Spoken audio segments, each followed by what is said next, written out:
Hello and welcome. I need to get out more. So in between the regular fortnightly Track Changes podcast episodes, I'm going to drop in a few conference mini episodes.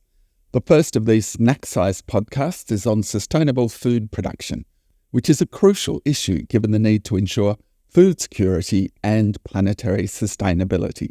I went along to AltProteins 24, held at Melbourne's Sofitel Hotel and hosted by the Food Frontier think tank. The think tank aims to grow and diversify the sustainable supply of protein.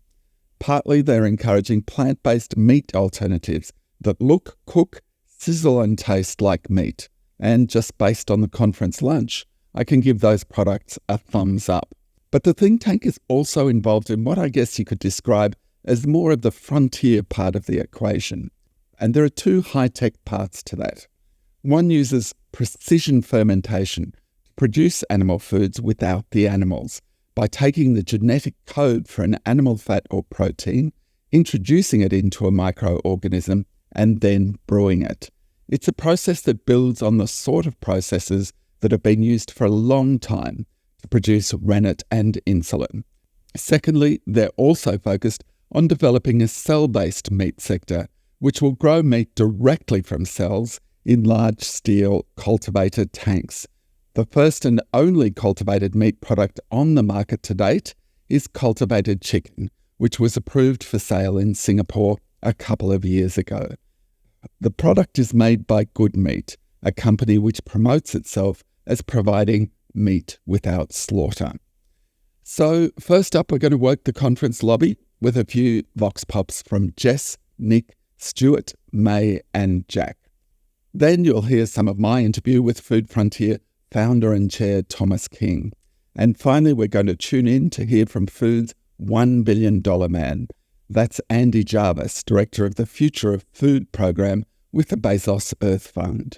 The Bezos Fund has pledged to spend up to $1 billion to help transform food and agricultural systems to support healthy lives without degrading the planet. And Andy Jarvis beamed in from Colombia for a virtual chat with Thomas King in the closing keynote address to the conference. Okay, it's time to work the room. Hi there. Do you have a minute?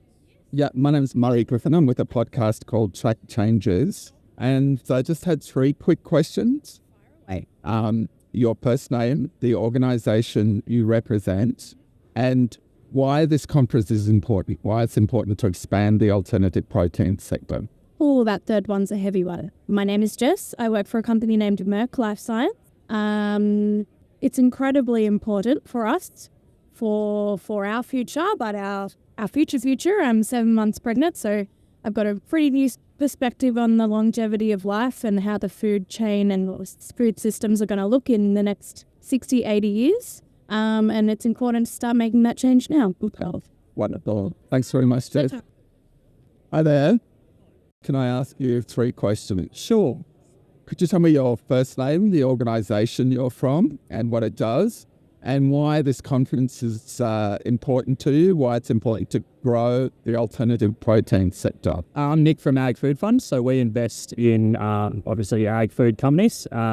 We come along to conferences like this because plant protein we see as important for the food system to remain sustainable as we try to feed so many more mouths in the coming years. So it's great to hear of all of the innovation in the space and see try and paint a picture of what the future looks like. I think if you look at the numbers of the amount of mouths we have to feed in the future, it's somewhat staggering. And if we have to grow meat production in its traditional form in the same quantities, I just don't think it's sustainable, and we need to bring down those emissions from things like methane from cattle production. So I think it's really important, the alternative protein space. Hi there. Hi. Murray Griffin from a podcast called Track Changes. Oh, great. And I know who you are very well, and you've got a stellar career, but I was wondering if I could just ask you three quick questions. Yeah. Firstly, your name, the organisation you're from. Number two, and why a conference like this is important and why we need to expand this sector. Yeah, great. Off you go. Yeah. Well, I'm Stuart White. I'm the director of the Institute for Sustainable Futures, which is at the University of Technology, Sydney. I'm here at the AltProtein 24 conference, because I think that we really need to deal with the impact of our food system overall, and particularly in terms of climate change, in the context of current climate change, but also in the context of the global biodiversity framework and its goals. We have to address this issue. Even if we were, as we heard from the CEO this morning, we were to remove every single source of fossil fuel emissions tomorrow, we would still have a very low chance of meeting our 2-degree target just because of the residual from the agriculture system. I'm here with May and Jack from Give a Hawk. Tell us a bit about the business that you've established. Well, we're not a business, so we're a not-for-profit organisation. We're trying to help mostly universities, but other organisations as well, to transition then traditional meat events to more sustainable plant-based alternatives. And what was the motivation for establishing the organisation? Food has such a huge impact on the planet, but we really saw that nobody was helping these, groups that affect or that serve young people food. They weren't helping them to actually transition to more sustainable alternatives. It was really May's idea pioneering this strategy where we offer the plant-based meat alternatives cheaper and more convenient than conventional meat. So it really gives them a good platform to be able to switch from serving meat to plant-based foods. Okay. Well, as it happens, I've just been elected to the student union. I am now president of the student union at the university I attend. Yeah. Make your pitch. So some of the main goals of a student union is to A, keep students happy, B, promote inclusivity, and C, you want to do something that's good for the planet at the same time as keeping students happy and working within budget and making sure everybody's united. So the best way to do that at a food event is by making everything plant-based. You can make sure that all students can eat the same food together and not feel ostracized or excluded. And at the same time, you're hitting sustainability goals by reducing your carbon emissions, water, land, and energy use by switching to plant-based meat. And then you're also making sure that, all students feel included and can eat the same. Normalised eating of plant-based foods. Now let's hear from Thomas King. Food systems are such an important part of solving many of the biggest crises that we face. Climate, biodiversity loss, public health, the list goes on. And protein is a very big part of that equation. And so there's not only immense need and urgency for us to transform food systems, it presents immense opportunity economically from a regional development standpoint, and export standpoint, and innovation, jobs creation. And so today is really about bringing together the full cross-section of stakeholders that are part of that conversation, or who need to be or want to be part of that conversation, to move things forward, to unlock those answers and ideas necessary to essentially build new industries from the ground up, or certainly repurpose components of existing industries. Yeah. You did have a session this morning which was titled Getting AltProteins on the Climate Agenda. And I guess it made me think, well, yeah, that's a really good idea, but why isn't it there already? Why does it need to be there? And are you confident it will be there within the next year or so? So food and agricultural systems are second to fossil fuels in terms of contribution to greenhouse gas emissions. About 25 to 30% of global emissions are attributable to the food system. Protein makes up the considerable majority of that. Livestock-based food production, that is typically, not always, but typically, more and considerably more resource and emissions and land intensive compared with plant proteins and plant-based agriculture. Now, the food system is very complex, very varied, but overall, that's what the macro data says very clearly. And so for us to, firstly, as a starting point, address food systems and bring food systems into the conversation about meeting our climate targets, the focus for government and others has typically been on energy transition. And that's a little bit of a simpler equation. Yes, there's still complexities, but when you get into food and agriculture, because of that diversity in what you're producing, where you're producing, how you're producing, that variation means that it's not quite as clear-cut a solution. And there are a range of actions needed in order to address food systems' footprint on the environment. But, there are also folks that don't view the protein transition message particularly favorably. And just like in the energy sector, there are certain interests that have been for many years holding back progress. We're starting to see that as of recent years as well in food and agriculture. Despite that, food is starting to feature more on the climate agenda because we cannot ignore it any longer. It's just a matter of how do we go about addressing its contribution to climate change. And that's a question that policymakers are asking, investors are asking, and alternative proteins is a big part of that equation. If we don't need to rely so heavily on models of industrial animal agriculture to produce the foods that people want and need, then we can do it in a way that has a far smaller footprint.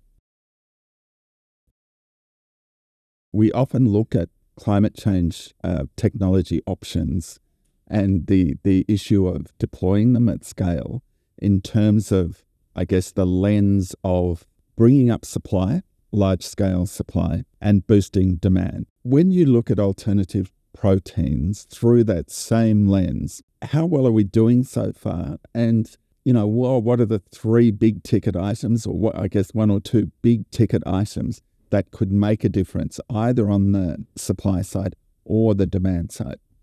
Yeah, there's so many things that need to happen, and it's really a confluence of different, factors. There are different levers that we can pull, but there are certainly some that are particularly critical. And you are right; it's about supply and demand. I think there's been, a decent amount of focus on supply, on trying to get products to market. Obviously, in the plant-based categories, that has been the case for some years now. In cellular agriculture, there are only a couple of markets around the world that have approved these products for sale, and it's at a very, very, very small scale in terms of sort of a handful of restaurants. And so there's a lot more needed to, on the supply side, invest in the scale-up of production. And there's unanswered questions about where that financing is going to come from, because we're talking about hundreds of millions, billions of dollars, and it's going to have to be a blend, and government has to play a big role. Just like we saw government step up in enabling early development of, renewable energies and other important innovative sectors, we need to see public funding and support on the table for alternative protein industries. That helps de-risk these investments for private investors. It helps to, underwrite the costs of initial establishment of production for, businesses and commercial operators. It's a critical part of the equation. It's not the only part, but it's critical. On the demand side, there's obviously still a lot more needed to increase awareness, understanding, and shift, hearts and minds around the need for a greater diversity of, protein types in our diets, the reasons for that, but also that it's just it can be a tasty, satisfying, socially normal thing to do. It's that normalization that is going to be critical in order to mainstream these products. And I think one of the biggest levers for that is going to be collective, collaborative marketing campaigns where you've got not 50 different, small to medium-sized companies trying to establish their own products and brand in the market, but actually come together to realize we're trying to build a category here. We're trying to introduce most consumers who still don't really know what you're offering them, what it is, why it's a good thing for them, and where they can get it. That is something that benefits. It's a rising tide lifts all boats kind of mindset. If those companies can lean in, pool the resources, and do more collective marketing initiatives that answer those fundamental questions for consumers and drive demand for the category overall, I think we're going to see a lot more progress than this kind of early stage competitive, everyone going their own direction and trying to differentiate. Last up, let's hear from Food's $1 billion man, Dr. Andy Jarvis from the Bezos Earth Fund. We can't solve the nature crisis and we can't solve the climate crisis without looking at food. It's 1/3 of global emissions, 2/3 of ice-free land across the planet is being used for our food system, to put it kind of simply, yes, we can do all of the energy transition in the world. We can go electric cars around the world, we still won't reach the Paris Agreement unless we transform our food system. So that's why we have this commitment on food. It is absolutely critical in the global system. When it comes to thinking about food, then we take it one step further. We can't fix climate and we can't fix nature without food.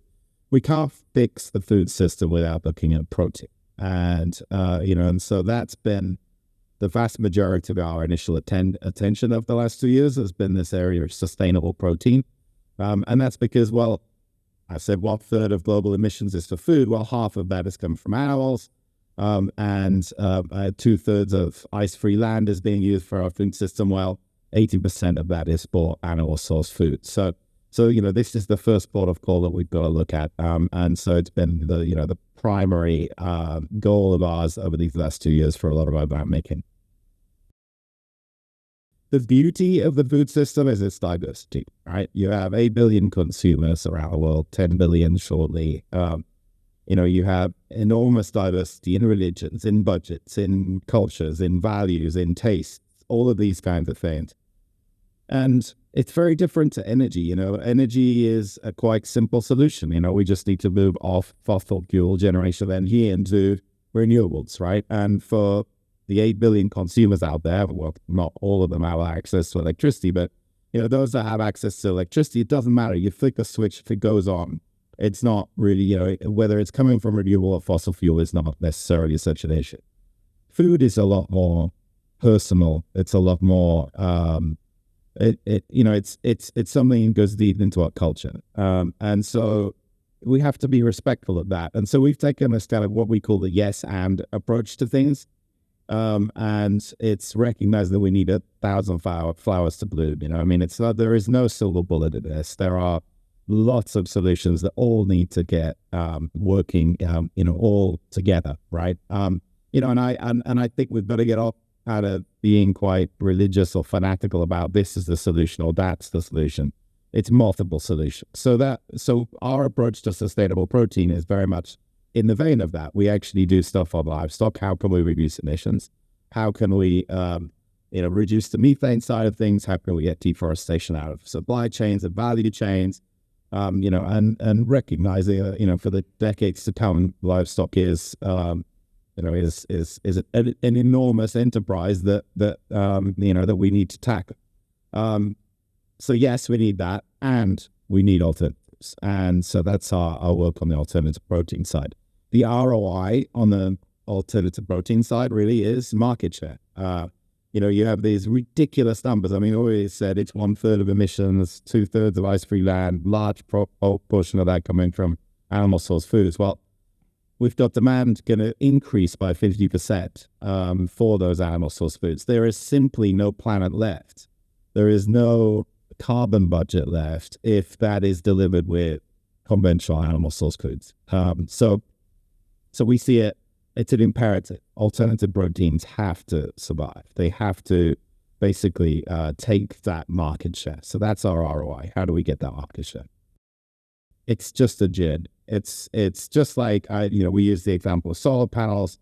Jimmy Carter in 1979 put some solar panels on the roof of the White House. They were very expensive. They were incredibly inefficient. And they were very early in the journey, but it was visionary in the sense of, showing this is the way we've got to go. And I think it's very much the same with alternative proteins right now. We're early in the journey, and very little money has been spent really in the grand scheme of things on the alternative protein industry. I have no doubt that in 20 years' time, these products will be highly, highly appreciated by consumers and taking market share. What needs to happen? Well, price needs to go down, the taste needs to get better, and I think we need to tell a very strong and good story about the health benefits of it.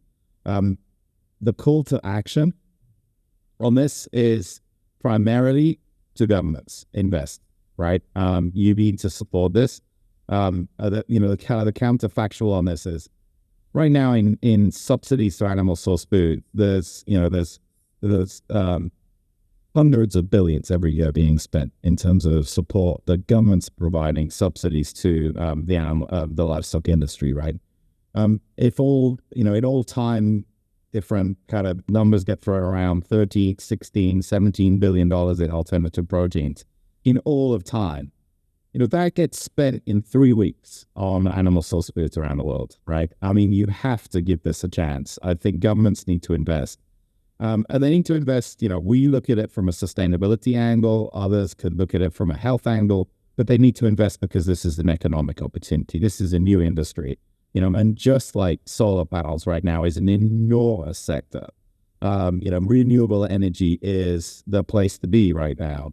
Alternative proteins, I believe, also is going to be the place to be. So I think, the first biggest call to action that we have is for government to invest. We're a drop in the ocean in terms of the money. So what we want to use is our philanthropic dollars to send a very strong signal, that this is a sector of the future, that this is a sector that requires government support. So it's money, investing, but it's also the policies, the programs take away all the barriers that exist right now and start creating an enabling environment for this to succeed. That's it for today. I hope you enjoyed that quick whirl around Food Frontiers AltProteins 24 conference. There's more about Food Frontier and alternative proteins in the show notes. See you next time.